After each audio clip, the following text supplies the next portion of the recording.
শিবপুর উপজেলা নির্বাহী অফিসার ফারজানা ইয়াসমিন এবং প্রকল্প বাস্তবায়ন কর্মকর্তা জাহাঙ্গীর হোসেন আমাকে জানান যে তাদের অফিসে এটি জরুরি বিষয়। পুলিশ সুপার মহোদয় এবং ডিসি স্যার এই বিষয়ে সাথে কথা হয়েছে।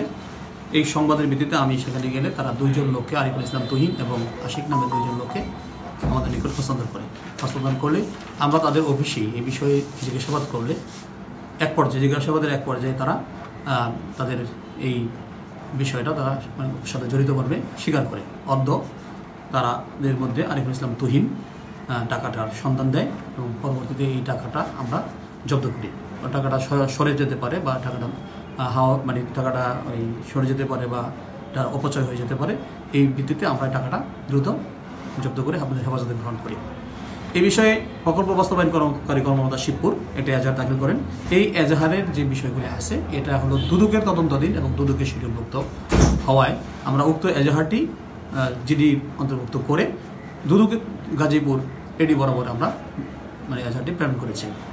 আসামিদেরকে আমরা বিজ্ঞ আদালতে 54 প্রেরণ করেছি। দুদক এই বিষয়ে তদন্ত করবেন এবং আসামিদেরকে গ্রেপ্তার করবেন।